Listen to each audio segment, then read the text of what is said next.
రైతు ఏడ్చిన రాజ్యం ఎద్దేడిచిన వ్యవసాయం బాగుపడదు సార్.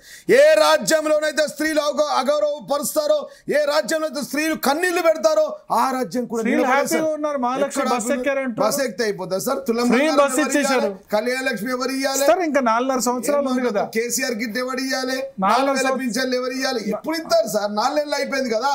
ఇప్పుడు చెప్పండి ఈ నెల ఇవ్వమని చెప్పండి, మేమేం అబ్జెక్షన్ చేయము. ఎలక్షన్ కమిషన్ ఎలక్ట్రిసిటీ బిల్ ఇచ్చారు, ఫ్రీ ఇచ్చారు, 200 యూనిట్లో ఫ్రీ ఇచ్చారు, మహాలక్ష్మి బస్ ఇచ్చారు, ఆరోగ్యశ్రీ 10 లక్షల పథకాలు ఇచ్చారు సార్. గ్యాస్ సిలిండర్ ఇచ్చారు 500కు. U3 ముఖ్య గ్యాస్ సిలిండర్ ఇచ్చారు కదా 500 రూపాయలకు ఇచ్చారు కదా భరత్ గారు. దానికోసం ఆయన మేము U3 ముఖ్యమంత్రి అంటున్నాం. U3 ఉద్దర ముఖ్యమంత్రి, యూటర్న్ ముఖ్యమంత్రి, యూట్యూబ్ ముఖ్యమంత్రి చెప్పనియండి సార్. ఉద్దర ముఖ్యమంత్రి ఎందుకంటే బస్సులు అవే, టైర్లు అవే, డీజిల్ అదే, ఒక్క బస్సు కూడా పెరగలే. ఆడోళ్ళు ఎక్కువ సిగలు పట్టి గుంజుకున్నాడు, కొట్లాడు, పాపం పరేషాడు. రెండోది కరెంటు, మేము తయారు చేసిన కరెంటే కొత్త ఉత్పత్తి అయిన కరెంట్ ఇస్తా ఉన్నాడు. మూడోది గ్యాస్ కనెక్షన్ వినాలి సార్. గ్యాస్ కనెక్షన్ అన్నారు. గ్యాస్ కనెక్షన్ కూడా కేంద్ర ప్రభుత్వం ఇచ్చే సబ్సిడీలో 100 రూపాయలు 70 రూపాయలు వేసి నేను ఇస్తున్నాడు. ఇవి దీంట్లో ఎక్కడ కూడా రెవెన్యూ ద్వారా సంపాదించి ఇచ్చిన 900 సిలిండర్ సివిల్ సప్లై కార్పొరేషన్ భరిస్తుంది. ముఖ్యమంత్రి గారు రాష్ట్ర ఆదాయం నుంచి తీసుకొచ్చి ఒక 12,000 రైతు కూలీలకు ఇచ్చి 15,000 రైతు బంధు ఇచ్చి డబ్బులు ఇచ్చిన 63 లక్షల మంది రైతులు ఉన్నారు సార్.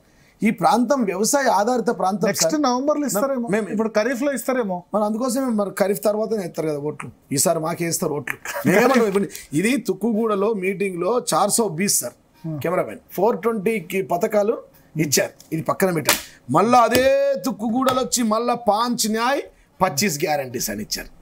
ఎక్కడ అమలు అవుతాయి? ఎట్లా వస్తుంది? కుటుంబానికి 1,00,000 ఇస్తామంటున్నారు. కుటుంబానికి 1,00,000 ఇస్తారు, అన్ని ఇస్తారు. ఎక్కడికి ఇస్తారో సోర్స్ భరత్ గారు సోర్స్ చెప్పాలి. కేంద్ర ప్రభుత్వం ఇస్తాం. ఎక్కడ ఇప్పుడు కేంద్ర ప్రభుత్వం అంబానీలు అదానీలకు ఇచ్చే బదులు మేము తీసుకొచ్చి ఇస్తాం అంటారు. కర్ణాటకలో 5 గ్యారంటీలు ఇంప్లిమెంట్ చేశాం. తెలంగాణలో కూడా 6 గ్యారంటీల దిశగా ముందుకు వెళ్తుంది. 3 గ్యారంటీలు ఇంప్లిమెంట్ చేశారు. పప్పులో కాలేస్తుంది సిలిండర్ సార్. పప్పులో కాలేస్తున్నారు. మహిళలకు ఫ్రీ బస్ ఇంప్లిమెంట్ చేశారు. ఆరోగ్యశ్రీ 200 యూనిట్ల ఎలక్ట్రిసిటీ అవన్నీ సార్. ఆరోగ్యశ్రీ, ఉద్దర పథకం, బస్సు ఉద్దర పథకం, సిలిండర్ ఉద్దర పథకం, వాళ్ళు ఇచ్చేదే లేదు. గ్యాస్ ఉద్దర పథకం, కరెంటు ఉద్దర పథకం. అందుకోసమే ఉద్దర పథకాలు, యూట్యూబ్ ముఖ్యమంత్రి, యూటర్న్ ముఖ్యమంత్రి. ఫార్మసీట్ మారుస్తా, మెట్రో రైలు మారుస్తా, రీజనల్ రింగ్ రోడ్ మారుతా, అవుటర్ రింగ్ రోడ్ పక్క నుంచి చేస్తా, మళ్ళీ అందరు పోయి కలిసి రాగానే ఏది మారడు, యూటర్న్ తీసుకుంటారు. మీరు 6 తప్పు. 6 పథకాలు కాదు వారు ఇచ్చినాయి. 6 గ్యారెంటీలలోనే 13 గ్యారెంటీలు ఉన్నాయి. వ్యవసాయ రంగం వేరే, యువత వేరే, విద్యా రంగం వేరే, అమరవీరులు వేరే, సాగునీటి రంగం వేరే, ఎస్సీ సంక్షేమం వేరే, ఎస్టీ సంక్షేమం వేరే, బీసీ సంక్షేమం వేరే, గృహ నిర్మాణం వేరే, హైదరాబాద్ అభివృద్ధి వేరే, పర్యాటక రంగం వేరే.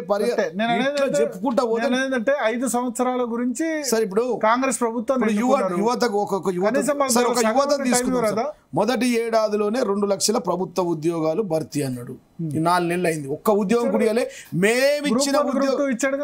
మేమిచ్చిన ఉద్యోగాలకు పత్రాలు ఇచ్చి ఉద్యోగాలు ఇచ్చిన అన్నాడు. ఎక్కడ ఇంటర్వ్యూలు అయినా, ఎక్కడ ఎగ్జామ్స్ అయినా, ఇక్కడ మన కెమెరామెన్లు ఉన్నారు కదా, ఇక్కడ వాళ్ళు ఇక్కడ ఎందుకు ఒకవేళ నోటిఫికేషన్ ఇచ్చి ఉద్యోగాలు తీసుకుంటే వాళ్ళు ఉద్యోగాలలో చేరుతున్నారు. మనమే తీసుకోవాడుతున్నాయి కెమెరా. రెండో అంశం 4,000 రూపాయలు నిరుద్యోగ భృతి అన్నాడు. ఒక యువత తీసుకున్నాను నేను, ఒక పేజీ తీసుకున్నా. ఇచ్చాడా సార్? నెక్స్ట్ పేజీలోకి వెళ్తా. వినండి, విద్యారంగం అన్నాడు. ప్రతి విద్యార్థికి 5 లక్షల విద్యా భరోసా కార్డు ఇస్తాడు. ఇచ్చాడా? నెక్స్ట్ పేజీలోకి వెళ్తా. ఒక్కటే వెళ్తాను. కానీ మీరు తొందర పడుతున్నట్టు అనిపిస్తలేదు. సరే, ఇవన్నీ హామీలు అందరికి తెలుసు.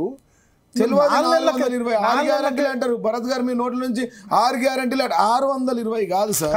చూడండి సార్, ప్లీజ్ మీరు చూడండి. ఎట్లా మాట్లాడకండి. 420 కాంగ్రెస్ పక్షపాతి లాగా మాకు మీరు చదవండి. మీరు చదవండి, లేదా ఆయనకి ఇచ్చి చదివియండి. నేను అనేది 420 హామీలు ఇచ్చారు కదా, 420 రోజులు కూడా టైం ఇవ్వరా వీటిని ఇంప్లిమెంట్ చేసి? ఇప్పుడు చేయమంటున్నాం కదా, ఇప్పుడు ఏమంటలేమే, చెయ్యమంటాం. ఇప్పటిదాకా ఏం చేయలేరు కాబట్టి ప్రజలు మొన్న మేము చేయలేని చెప్పి మమ్మల్ని ఓడించారు. ఇప్పుడు వాళ్ళు చేయలేరు కాబట్టి వాళ్ళని ఓడించండి. BRS car గుర్తుకెయ్యండి.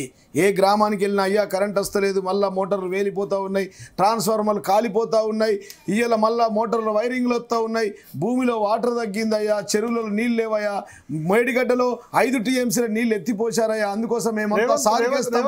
అందుకోసమే ఈ పార్లమెంట్ ఎలక్షన్లో మేమంతా సారికేస్తాం, కారికేస్తాం.